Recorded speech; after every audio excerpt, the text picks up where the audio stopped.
para você. Seja muito bem-vindo e bem-vindo à sua consulta com hora marcada. Consulta ao doutor está no ar. Eu tenho certeza que você que me assiste acompanha diversas notícias que passam aí nos telejornais, que passam também nas nossas redes sociais, notícias relacionadas ao avanço da tecnologia e de que forma tem interferido, é claro, na nossa ciência. Notícias que, inclusive, nos enchem de esperança. E hoje aqui no Consulta ao Doutor a gente vai falar sobre tratamentos e inovações, a ciência caminhando ao lado da tecnologia. A gente vai desbravar esse universo. No primeiro bloco, a gente vai olhar melhor com relação aos tratamentos oncológicos. E no segundo bloco, a gente vai falar sobre a nossa saúde vascular. Pois é, sobre as cirurgias minimamente invasivas e tantas outras questões. Lembrou de alguém a quem essa nossa consulta é importante e necessária? Nós estamos em transmissão ao vivo, gente. Tanto pelo site quanto pelo aplicativo, você consegue compartilhar o nosso link de transmissão. Site hittv.com.br, aplicativo HitPlay. Te convido, é claro, a você tirar as suas dúvidas, participar aqui do nosso bate-papo pelo DDD 11 3337 5886. Lembrando, quando estamos assim divididos por blocos, a gente consegue olhar melhor para cada um dos assuntos, mas o seu tempo de participação é reduzido. Já tem aí algum questionamento? Encaminha para a nossa produção. Também te peço para participar, é claro, das enquetes. Já do primeiro bloco e do segundo já estão disponíveis, mas primeiro gostaria de te apresentar a enquete desse primeiro bloco para você colocar ali a sua participação. Aonde? No nosso Instagram, que é @consultaodoutorhittv. Diretor João Capellini, excelente tarde para você. Coloca, por favor, a nossa enquete na tela. Então vamos lá, com o avanço da tecnologia na oncologia, qual desses aspectos mais te faz refletir? O acesso, será que essas tecnologias chegam para todos ou chegarão para todos? O lado emocional, estar preparado para receber um diagnóstico antecipado? A relação com o médico, será que a tecnologia aproxima ou afasta o cuidado humano? E a decisão, saber antes muda ou de repente pesa? Na forma de lidar, é claro, com a doença. Então, antes de mais nada, deixa eu te apresentar quem é o doutor que está aqui nos nossos estúdios, pronto para compartilhar com a gente todo o conhecimento dele. Na tela, te apresento o doutor Daniel Oliveira, oncologista intervencionista. Com 15 anos de atuação, ele construiu sua trajetória movido pelo interesse genuíno pelo ser humano. Ao longo da carreira, desenvolveu um olhar analítico como principal diferencial que orienta, é claro, a sua forma de atuação. Sua prática é guiada pelo equilíbrio entre técnica, sensibilidade e uma escuta atenta. Seja muito bem-vindo, doutor Daniel. Eu que agradeço aqui a oportunidade, o espaço, Daniela, para a gente poder falar de um tema tão importante, né, que está nos dias de hoje. Exatamente, um tema que até pouco tempo atrás a gente considerava distante, mas que já chegou e já é a nossa realidade. Eu estava buscando aqui alguns dados, doutor, e eu encontrei um dado que é do INCA, que diz que entre 2026 e 2028, 2,3 milhões de brasileiros vão ser diagnosticados com câncer. E o que acontece é que num futuro não muito distante também há a previsão que em 2029 essa possa ser considerada a principal causa de morte entre nós brasileiros. Hoje está em 17%. Só que a gente tem acompanhado diversas notícias com relação aos avanços tecnológicos e a gente tem visto o quanto a medicina e a tecnologia têm lutado contra. E será que isso pode vir a ser capaz de mudar esses dados também antes que eles cheguem? O que eu acho importante frisar, né? A principal causa de morte hoje são as doenças cardiovasculares, que evoluíram muito desde a época que eram realizadas cirurgias cardíacas até a hemodinâmica entrar. O câncer vai por essa mesma área. O ponto não é em reduzir o número, né? Só isso que a gente busca, mas sim tornar uma doença que era estigmatizada, era como se fosse um palavrão falar câncer até os anos 90, hoje transformar numa doença crônica, como se fosse tratar uma diabetes ou uma pressão arterial. Então, esse que é o caminho que está indo a oncologia. E olha só, queria até reforçar essa palavra que o doutor trouxe para a gente, porque até pouco tempo atrás era de fato, né, o câncer, o diagnóstico de câncer era muito tido por nós como ali uma sentença de morte. E a gente tem acompanhado no nosso dia a dia que não é mais assim, certo? Isso. O câncer, para quem não entende como funciona os pilares de tratamento, né, basicamente são 4. A gente tem a oncologia clínica, que é guiada pelo oncologista, então são os tratamentos de quimioterapia, o mais conhecido de todos. Temos as terapias-alvo, que são terapias que você inibe vias específicas do tumor, como se você cortasse o motor do tumor. Você tem a imunoterapia, né, que é um tratamento mais recente. Então, todos esses fazem parte dos tratamentos clínicos da oncologia. Existe a cirurgia, né? A cirurgia evoluiu muito com a cirurgia robótica. Existe a radioterapia, né, ou radiocirurgia, onde você queima o tumor com radiação. E a minha especialidade, que é a oncologia intervencionista, que são tratamentos guiados por imagem. Então, combinando esses 4 pilares, que você consegue individualizar o que ficaria melhor para o paciente. Olha só que bacana, mudando completamente a jornada desse paciente.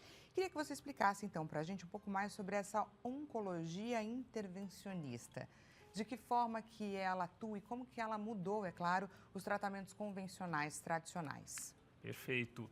Isso não só no Brasil, né, mas ela entrou como um desses pilares no tratamento oncológico em 2016, isso num estudo grande na revista Lancet, que é a referência na área, como esse 4º pilar no tratamento oncológico, né? O que é a oncologia intervencionista, para quem nunca ouviu falar, e realmente, até no meio médico, muitas pessoas não conhecem.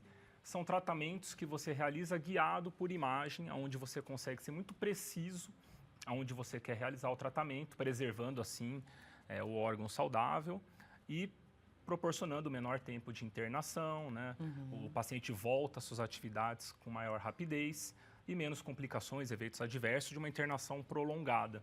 Eu vou falar um pouco mais sobre como são esses tratamentos, mas são tratamentos que você consegue individualizar a partir do momento que, quando você descobre algum tumor, normalmente o paciente passa com o oncologista, né? Existem alguns casos mais básicos que o oncologista sabe o que tem que fazer. A maioria deles entra numa área de penumbra, a gente fala, onde os casos são discutidos em tumor boards. O que é o tumor board? Isso é importante saber. É uma reunião onde senta na mesa o oncologista, o radiologista que vai olhar as imagens, o patologista que vai analisar ali o resultado da biópsia, o cirurgião, o radioterapeuta, o oncologista intervencionista. Então, todo mundo vai conversar para ver qual que é o melhor tratamento para esse paciente. Ok, é uma grande equipe. É uma grande equipe e corta um pouco desse viés que a gente vê na medicina, quando um paciente passa com alguma especialidade e aquele médico, numa relação paternalista ou não, fala o que tem que fazer. Ali não, é uma discussão para ver o que é o melhor caminho para seguir. Normalmente, a nossa especialidade, ela pega toda a jornada do paciente, desde a biópsia até áreas mais avançadas, pacientes metastáticos, mas, em suma, você consegue tratar quando o tumor é pequeno, principalmente nos órgãos de fígado, pulmão, rins, pâncreas, você consegue fazer tratamentos muito localizados, que não precisaria fazer uma cirurgia, no caso. Que aí você preserva o órgão. Isso. Entendi. E aí, por exemplo, em termos de recuperação e de qualidade de vida do paciente, né? Nos parece óbvio, né, que exista uma diferença enorme.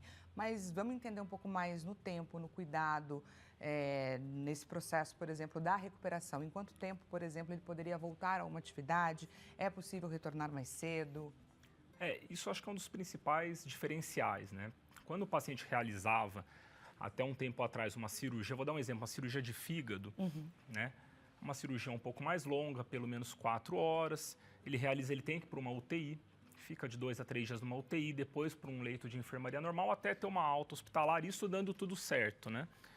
Os tratamentos que a gente realiza no fígado, por exemplo, o paciente pode fazer ou ir embora no mesmo dia ou no dia seguinte, né, sem passar por UTI, se não tiver, claro, nenhum tipo de intercorrência, mas ele consegue ter uma alta hospitalar sem ficar no hospital mais do que um dia.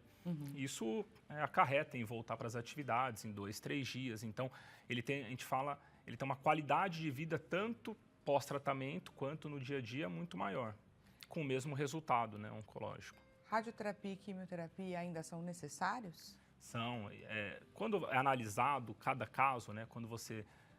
a gente está falando de fígado. Quando você descobre algum tumor no fígado, seja primário ou metastático, é discutido ali no tumor board, na reunião. Dependendo da localização do tumor, é favorável fazer uma cirurgia, o tamanho, fazer algum tratamento que a gente realiza, ablativo ou de embolização, ou com a radioterapia, dependendo da localização. Mas a quimioterapia, ela entra tanto pré-tratamento, muitas vezes como pós. Agora, claro que dependendo do tumor, né? Hoje em dia, quando você descobre um tumor, é realizada uma biópsia, né? Primeiro tem um exame de imagem, é realizada uma biópsia, eu costumo falar que você descobre o nome, o sobrenome e aonde mora. Você tem que saber a biologia molecular do tumor. A partir disso, você consegue direcionar algum tratamento. Então, às vezes é a quimioterapia com uma terapia-alvo junto, dá para associar imunoterapia ou não, isso antes de uma cirurgia ou de uma terapia intervencionista. Então, isso é muito importante porque você individualiza cada caso, né? Anteriormente, então, a gente poderia dizer que existia um padrão de tratamento que era aplicado a diversos pacientes, independente ou não de suas particularidades e individualidades, e agora, então, o tratamento ele se torna mais certeiro e, portanto, mais objetivo e com maiores chances, né, de cura, vamos chamar assim, por toda essa individualidade. Exatamente, esse que é o caminho, na verdade, né? Se a gente conseguisse colocar toda a medicina nessas discussões, cortar um pouco os vieses, onde cada um tem que acrescentar em cada caso, seletivar melhor o paciente, a gente teria os resultados que a gente está conseguindo na oncologia. Olha, gente, que bacana. E como é importante a gente ter acesso, é claro, a todas essas informações, saber como tudo tem caminhado. Muito bacana, não é? Queria te convidar a fazer parte aqui do nosso bate-papo, DDD 11 3337 5886. Não esqueça, temos só o primeiro bloco para debater sobre esse assunto e receber, é claro, sua participação e questionamento. Seguindo por aqui, gente, muito se fala sobre a biópsia líquida. Queria entender um pouco mais, porque ela é necessária não só para diagnóstico, como também para tratamento, monitoramento, certo? É isso. Você tocou num ponto, Daniela, que muita gente não conhece, né? O que é a biópsia líquida? É uma tecnologia que tem surgido, ela já está mais avançada fora do Brasil. No Brasil, cada vez mais ela tem sido introduzida. Hoje em dia, como que funciona, né? Vamos falar Brasil afora. Você descobre algum tumor, algum câncer por um exame de imagem, tendo um sintoma ou não, e é realizada uma biópsia, ou cirúrgica ou percutânea, onde você chega nisso que eu falei de saber o nome, sobrenome, onde mora, né? Para começar o tratamento. A biópsia líquida é um exame de sangue que você realiza, então você pode incluir ela em check-ups, né? Em procedimentos mais rotineiros que o paciente tem. E digamos assim que tem alguns níveis de câncer, né? Tem níveis, vamos supor assim, 1, 2, 3 e 4. Tem níveis que nem aparecem em exames de imagem ainda. E o objetivo dessa biópsia líquida é você conseguir descobrir por exame de sangue tumores que às vezes nem chegaram ainda na imagem, nem apareceram. Ou seja, você consegue antecipar tratamentos e pegar quando ele é pequeno. A biópsia líquida é algo que hoje ainda ela é cara, ela tecnologia, ainda está desenvolvendo bastante. Se a gente fala até fora do Brasil, Estados Unidos, ela está, o nível de acurácia dela para tumores que você já observa nos exames de imagem, ela é basicamente igual, é quase 100%. Mas o que eles estão buscando evoluir é isso, é você pegar antes de aparecer no exame de imagem. Então, esse seria uma revolução no tratamento, porque você descobriria muito mais cedo, incluiria em check-ups, então faria muita diferença. E agora tentando entender um pouco pelo lado do paciente, trazendo até um spoiler lá da nossa enquete.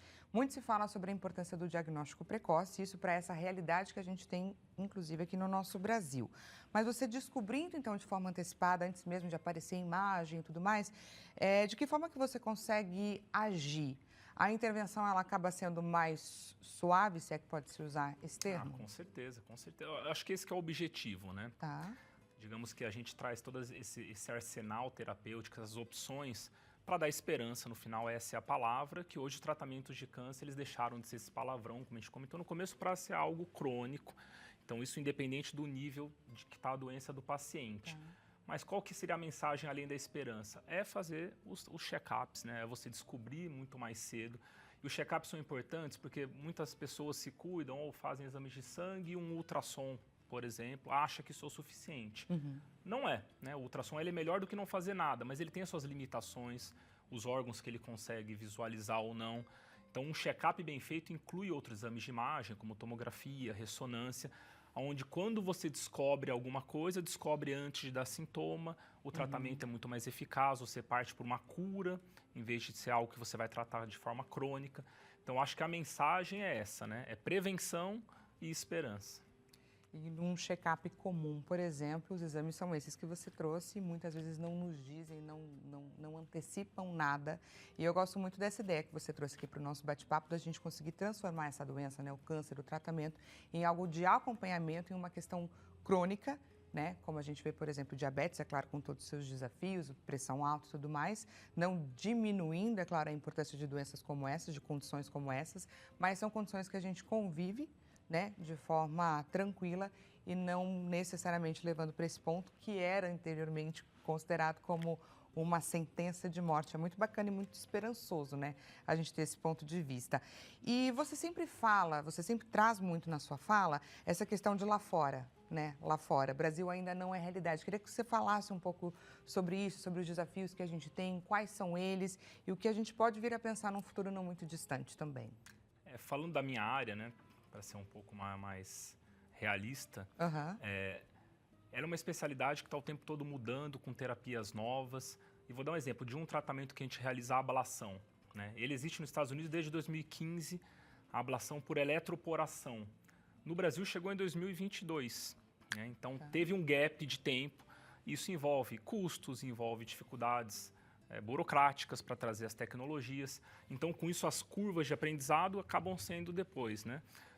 É claro que os médicos fazem os congressos, a intervenção brasileira é muito forte, publica bastante, está fora, dando aula. Então, é claro que nossa experiência é muito boa, só que os recursos, isso a gente fala principalmente de Estados Unidos, são maiores, isso facilita para você ter a adoção de tecnologias de uma forma mais precoce. Entendi. É muito bacana a gente saber essas diferenças também e até onde estamos indo. Vamos de participação da nossa audiência, pergunta na tela. Então vamos lá, quem participa, Tereza Correia de Guarulhos, seja muito bem-vinda, viu, Tereza? Boa tarde para você também. Transplante de medula ainda é muito utilizado ou existem novas técnicas substituindo esse tipo de tratamento? Ainda tem, isso entra numa área mais de oncologia clínica, né? Ele ainda é realizado, mas é algo que tem evoluído bastante, né? Principalmente para linfomas, leucemias, os tratamentos têm melhorado muito, né? Então, é uma realidade que cada vez mais está evoluindo. Bacana. Tereza, muito obrigada, viu, pela sua participação. E falando agora dos tumores, né, que estão entre as suas especialidades, doutor, fígado, pâncreas, rins e pulmão. Queria saber um pouco sobre quais são as particularidades, os principais desafios nesses casos e de que forma essa parte da oncologia tem chegado e trazido um pouco mais de esperança e de diferenças para a gente conseguir ter um pouco mais de noção. A minha especialidade... vou primeiro dar um passo atrás, quais são as duas principais técnicas que a gente realiza de tratamento, né? A gente participa de toda a jornada do paciente oncológico, desde a biópsia até o acompanhamento, tratamentos para dor. Mas falando de terapia, as duas principais são a ablação e a embolização. O que é cada procedimento desse, cada tratamento? A ablação, você coloca guiado normalmente por ultrassom junto da tomografia, pequenos probes, que é como se fosse uma agulha especial dentro do tumor. Uma vez ele lá, você realiza com uma energia térmica, você pode queimar o tumor, você pode congelar o tumor, ou uma energia não térmica, você pode dar choques no tumor, de forma que você vai preservar o tecido ao redor saudável e vai fazer a lesão só na região que você planeja, né? Então, essa é a ablação. A embolização é como se fosse um cateterismo cardíaco, que as pessoas estão mais habituadas quando o paciente tem algum infarto, vai para essa sala de hemodinâmica, o médico acessa, né, a coronária para colocar um stent ou não. É o mesmo princípio, só que a gente vai nos vasos que nutrem o tumor. Daí, quando chega lá, ou você injeta quimioterapia, ou você injeta radioisótopos para fazer uma radioterapia concentrada, ou você injeta partículas para fechar esses vasos. Então, tem algumas técnicas, isso tudo depende da área que você está. Você comentou de fígado, pulmão, rim e pâncreas, né? O rim, hoje, mais da metade dos tumores renais são descobertos, a gente fala de modo acidental, então mais de 50%, 60% deles é um exame de imagem que você faz que descobre um nódulo, são nódulos que costumam ser pequenos, até 4 centímetros. Normalmente esse tipo de tumor não precisa fazer quimioterapia, nada, ou a cirurgia ou a ablação você trata e são curativos, né? Então, o rim a gente acaba tratando muito de forma primária, a gente fala, são tumores primários do rim. O pâncreas já é um caso que é um pouco mais complexo. O pâncreas, 15% deles são tumores, quando você descobre, eles são passíveis de cirurgia, que é o tratamento curativo para câncer de pâncreas. Mas apenas 15% dos casos estão neles, né? A maioria das vezes o paciente descobre ele de forma mais avançada. Então, está um tumor maior, que envolve vasos, nervos, que não é possível você ressecar. E muitas vezes ele tem metástases para outros órgãos. A gente atua no pâncreas em quase todas as etapas, desde quando ele é pequeno até quando ele já está invadindo vasos, tornando ele cirúrgico, que ele não era, Ou quando ele metastatiza para outros órgãos, a gente consegue tratar essas metástases também, tanto com a embolização quanto com a ablação, né?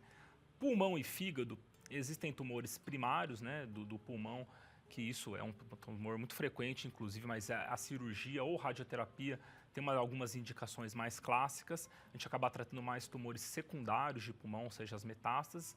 Agora, o fígado, que é um dos principais órgãos do corpo no sentido metabólico, né, o fígado, quando o paciente tem alguma complicação, muitas vezes está relacionada ao fígado. A gente consegue atuar em todas as fases, desde quando é um tumor pequeno, muitos tumores, envolve ou não estruturas ali importantes do fígado, quando é primário, é metástase. Então, o fígado é o órgão hoje que a gente mais atua na nossa especialidade. E uma vez eu ouvi, inclusive, em uma consulta aqui das nossas tardes, que o tumor de pâncreas ele tem crescido na nossa população muito por conta da falta de investimento em estudo e novas estratégias. Você concorda com isso ou não? Para mim, o principal problema do tumor de pâncreas é ele ser descoberto de forma tardia, né? O ultrassom que o pessoal realiza, é difícil você pegar tumores de pâncreas no ultrassom. Então, normalmente, quando você pega, ele já está mais avançado, ele está maior, ele causa sintomas. Então, eu acho que o investimento, né, como você falou, teria que ser mais nessa precaução, você fazer check-ups com exames que você consiga visualizar melhor o pâncreas. E uma vez que ele é pequeno, o tratamento é outro, né? Ele é bem mais curativo. E que exame seria esse, por exemplo? Poderia ser a tomografia computadorizada ou a ressonância, são os dois principais exames que a gente consegue visualizar de forma perfeita o pâncreas. Se você tiver lesões de meio centímetro, você vai encontrar. O tradicional ultrassom de abdômen passa bem longe de um diagnóstico como esse. Consegue. Tem muitas pessoas que dão essa sorte que conseguem, mas é um exame que a gente chama de operador dependente, depende da experiência, da qualidade do médico que está fazendo, depende do biotipo do paciente, muitas vezes, né, tem pelo estômago, não está de jejum, tem gás, você não consegue visualizar muito bem o pâncreas. Então, ele é um exame um pouco mais subjetivo para estudar pâncreas. Por exemplo, para fígado ele é muito bom, para pâncreas ele já tem suas limitações. Pode encontrar quanto não pode encontrar. Vamos de mais participação aqui da nossa audiência. Pergunta na tela. Então, quem participa agora, a Vânia Pacheco, de Patos de Minas. Seja muito bem-vinda, viu, Vânia? Boa tarde para você também.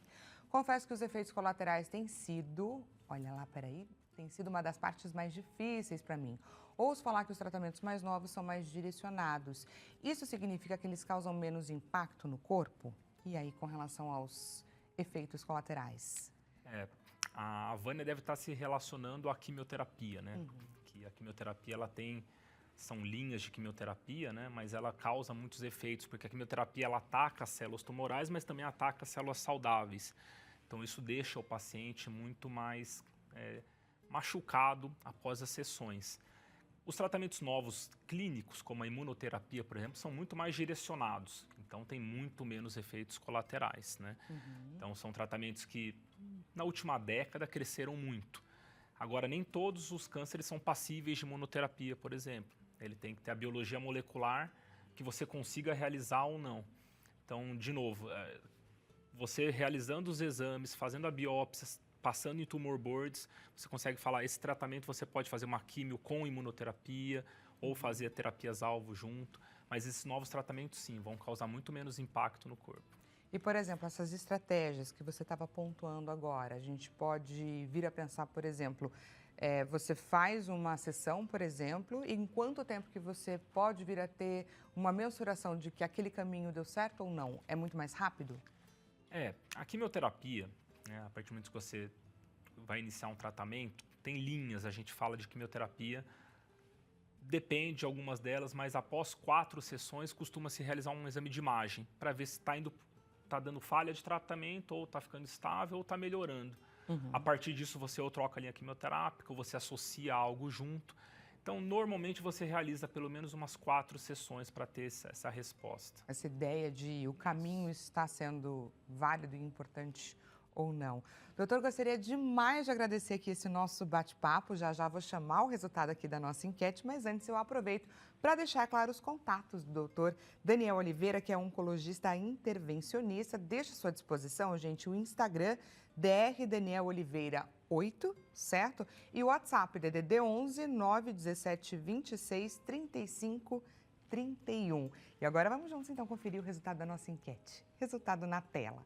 A gente perguntou então qual o avanço da tecnologia na oncologia, com o avanço da tecnologia na oncologia, qual desses aspectos mais te faz refletir?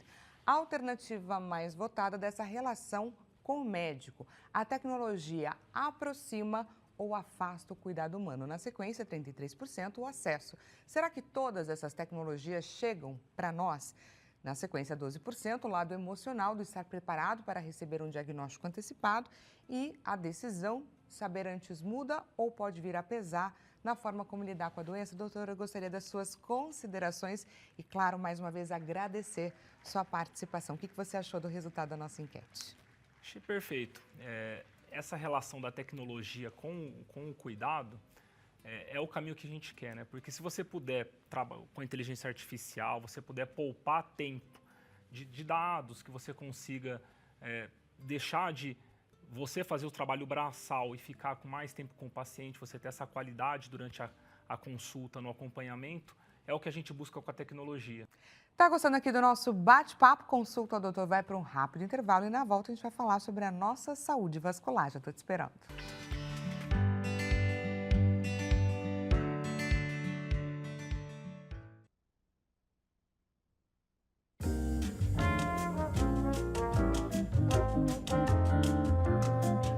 Consulta ao doutor já está de volta. Seja muito bem-vindo e bem-vindo. Caso você tenha acabado de chegar, hoje a gente está tentando entender de que forma, né? Por quais caminhos que medicina e tecnologia têm ali andado lado a lado, de mãos dadas, na verdade. A gente tem acompanhado diversas notícias que nos trazem muita esperança de grandes revelações, tanto para diagnóstico quanto para tratamento. No primeiro bloco a gente falou sobre os avanços e tratamentos, né, as inovações nos tratamentos oncológicos e agora a gente vai olhar para a nossa saúde vascular, pois foi-se o tempo em que as cirurgias tinham que ser de fato invasivas. A gente vai descobrir junto, através, é claro, do nosso bate-papo. Lembrou de alguém a quem essa nossa consulta é importante e necessária?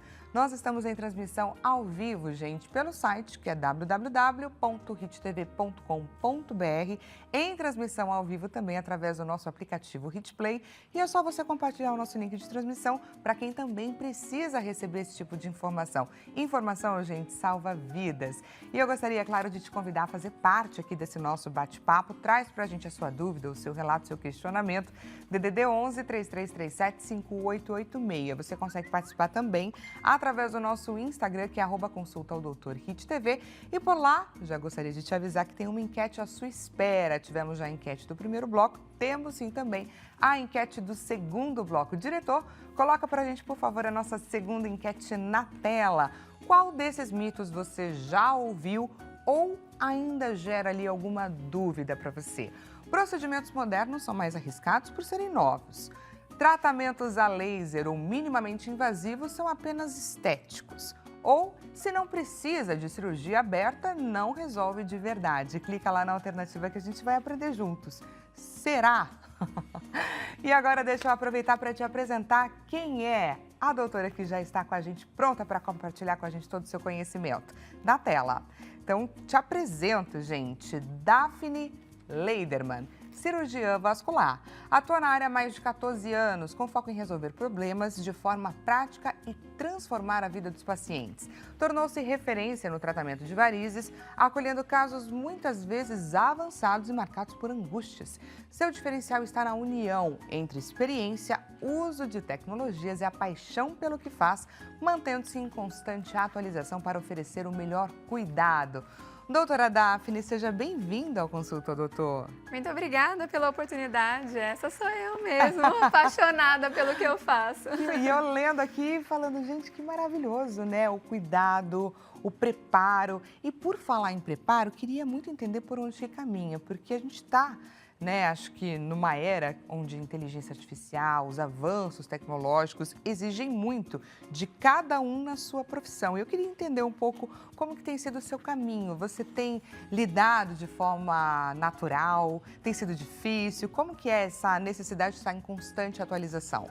A inteligência artificial nos ajuda muito, principalmente na parte de estudos e direcionamento, enfim, me resume tudo que tem de novidade. Toda semana eu tô lá. E aí, o que saiu de novidade sobre as áreas que eu atuo?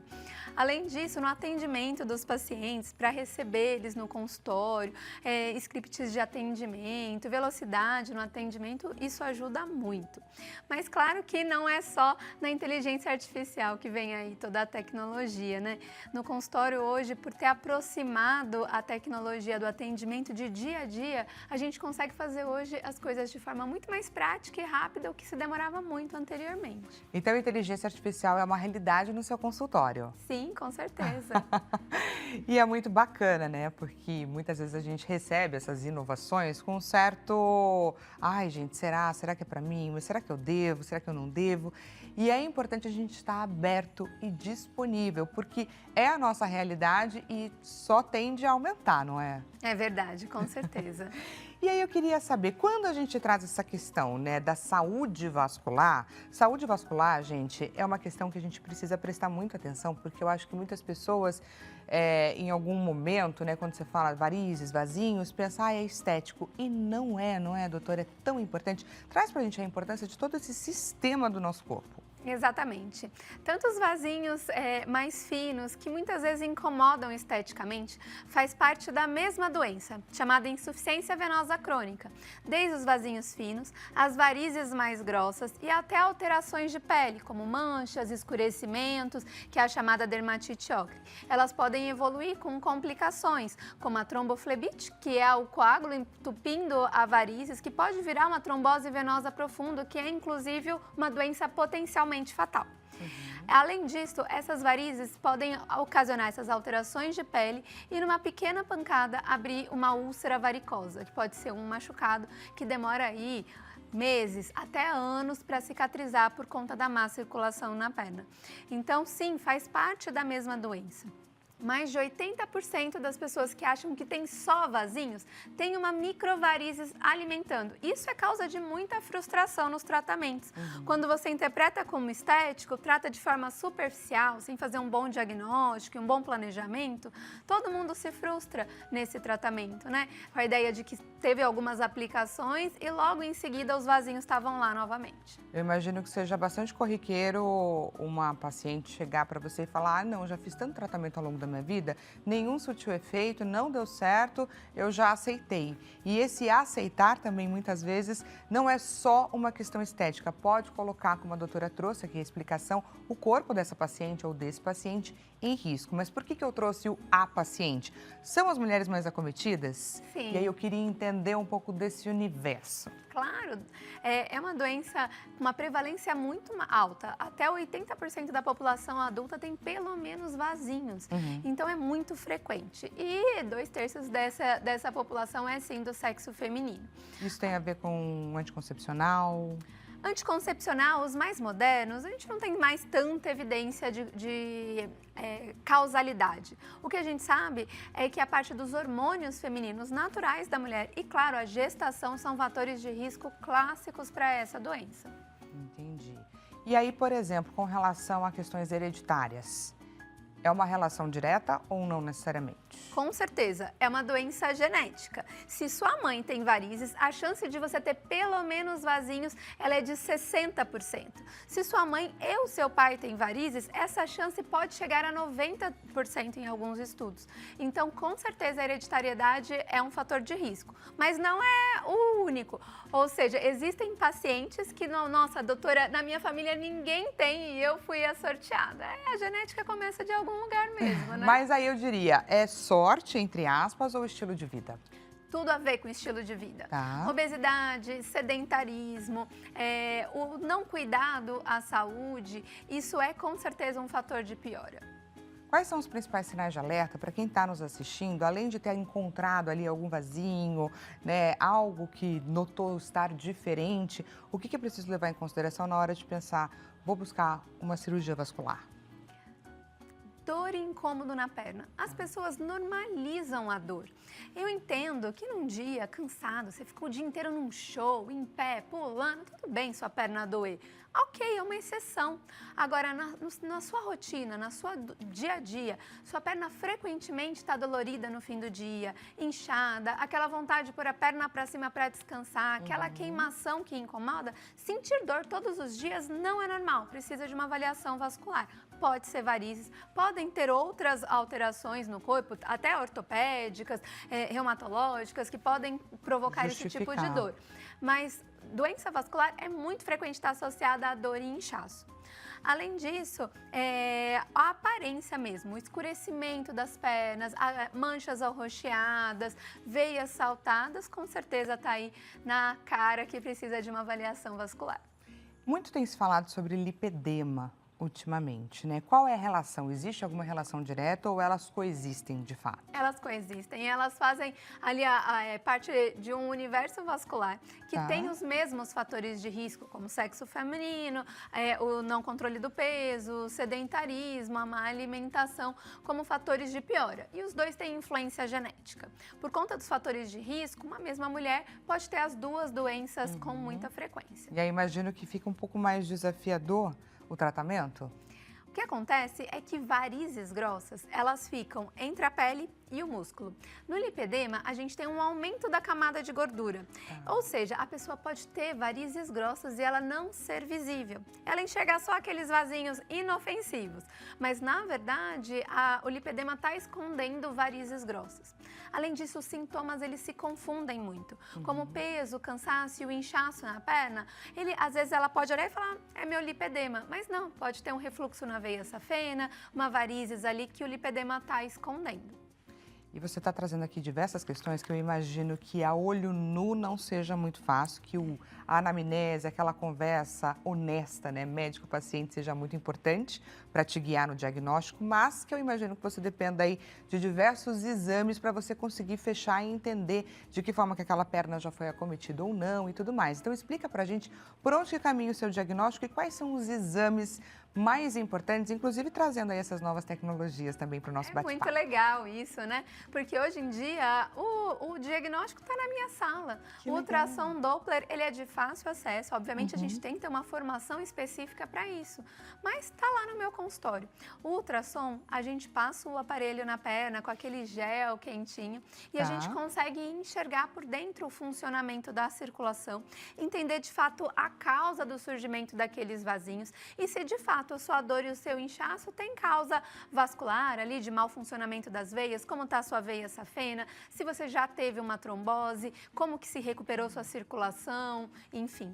Além disso, eu consigo avaliar a espessura, as características da sua gordura para saber se de fato é lipedema que está te incomodando ou enfim, lipedema e obesidade são doenças diferentes, né? Apesar de poderem estar juntas.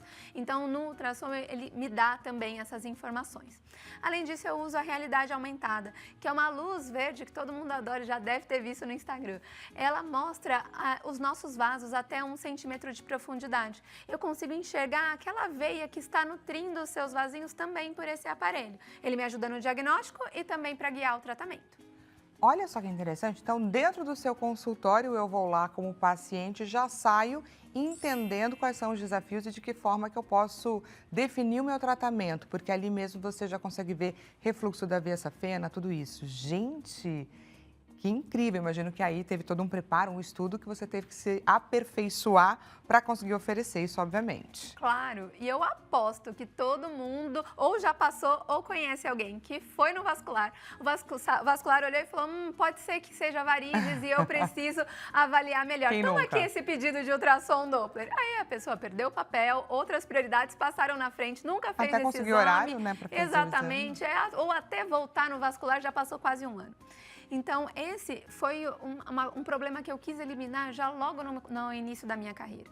Então, eu fiz o curso de ultrassom no momento de formação, inclusive, na minha residência. E tenho título de especialista para fazer esse exame com bastante segurança para os meus pacientes. Então, não basta ter o aparelho ali, olhar, enfim. E não saber manusear. Exatamente. Você tem que ser especialista nisso. E eu cuido muito dessa parte de formação para oferecer para os pacientes o melhor e mais seguro nesse tratamento. Gente, que bacana, que interessante. Está gostando aqui da nossa consulta? Deixa eu trazer a sua participação aqui para o nosso bate-papo. Vamos para a nossa primeira interação na tela.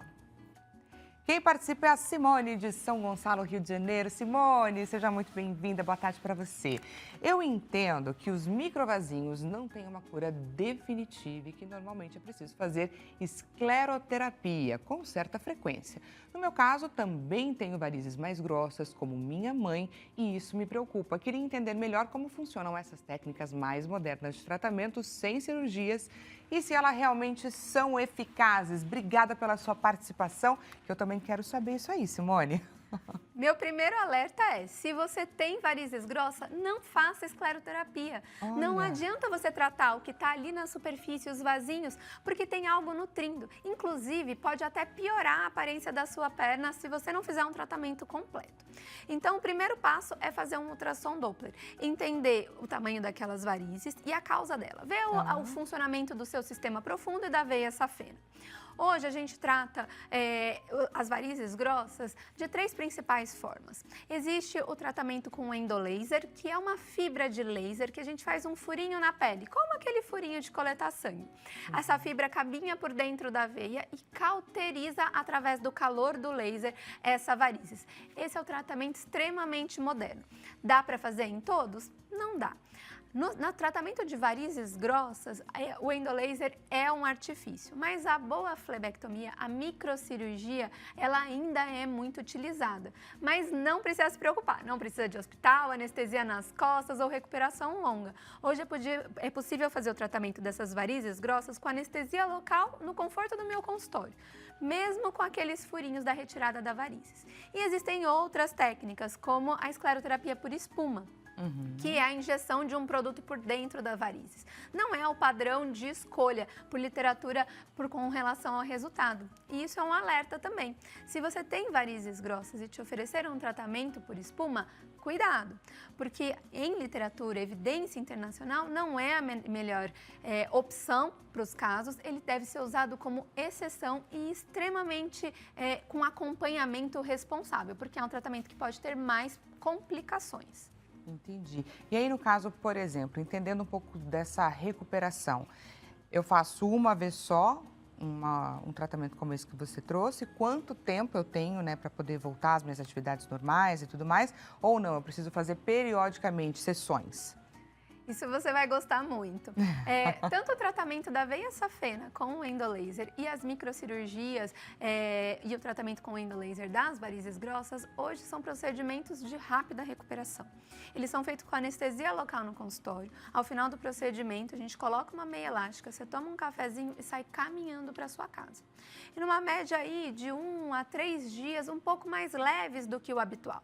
Mas você não tem grandes restrições de rotina, né? Não tem problema subir escada, dirigir curtas distâncias, ir para o escritório, enfim, trabalhar em muitos casos, né? A gente só pede para que não seja aquele dia pesado de ficar o dia inteiro em pé, para não ter qualquer desconforto. Mas eles são de recuperação rápida.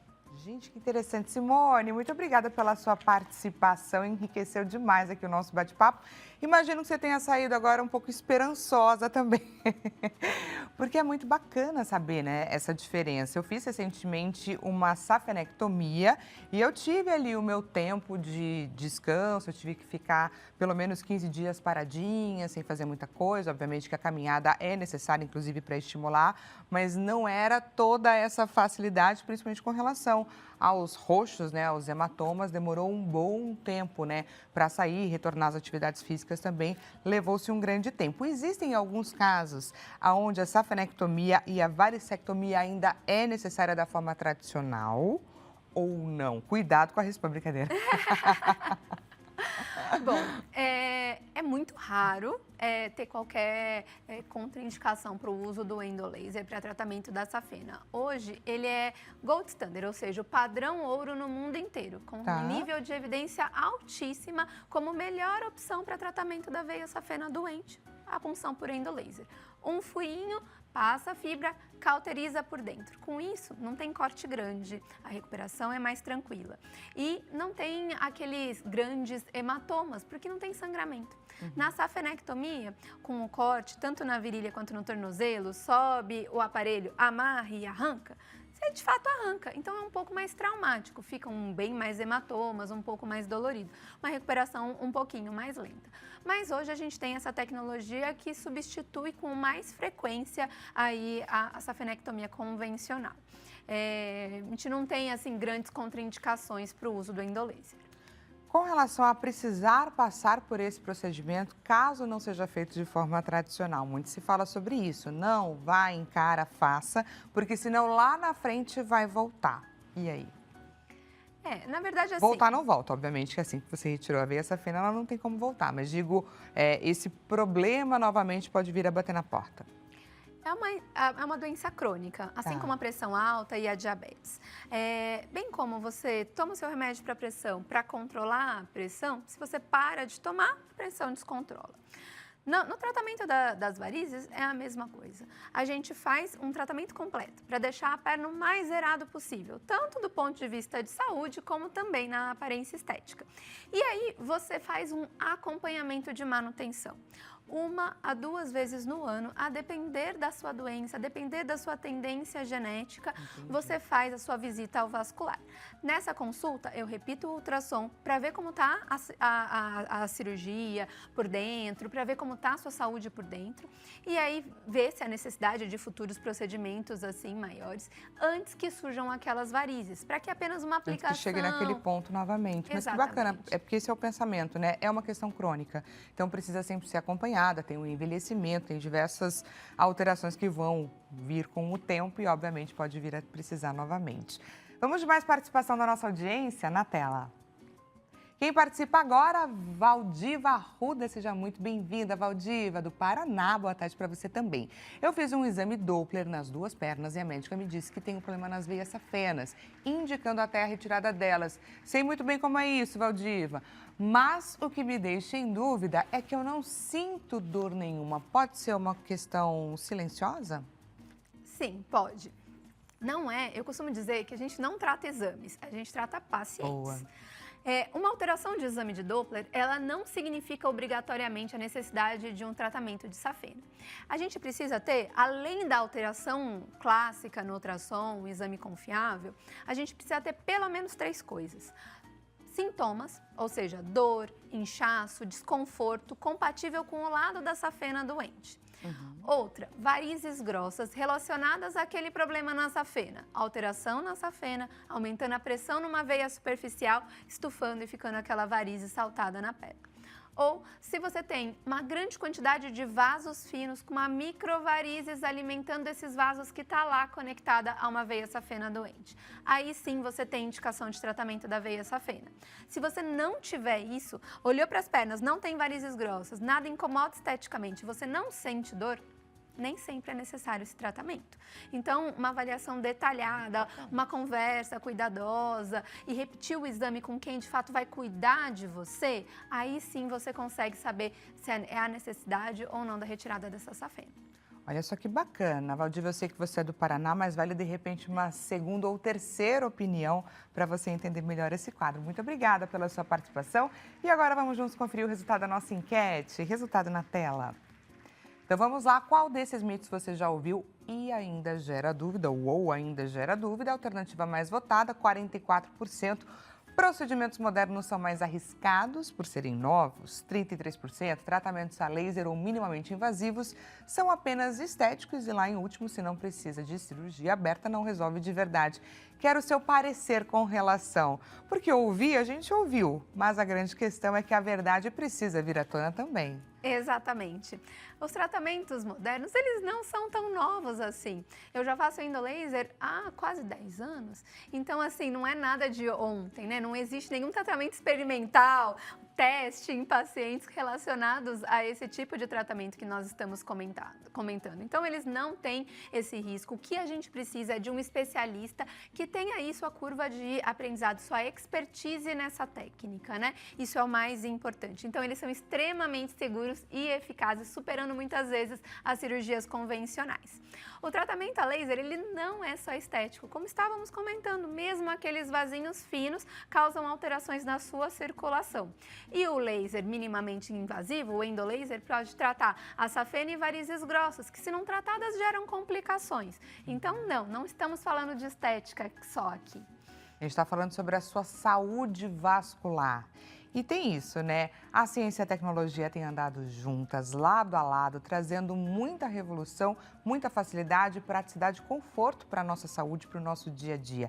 E é sobre isso, não é para a gente ficar ali achando que, não, mas aquilo que sempre foi feito que é o caminho certo. Não necessariamente, mas buscar, obviamente, um bom médico, né, uma boa cirurgia vascular é o melhor caminho. Gostaria, claro, de deixar os contatos da doutora Daphne Lederman à sua disposição. Ela deixa o Instagram, doutora, né, a abreviação, Daphne Vascular. Não perca a oportunidade, adicione ela, entre em contato. Sei que a gente ainda tem um monte de perguntinhas que ficaram sem resposta, a gente vai responder no nosso Instagram. Mas, doutora, muito obrigada pela sua participação.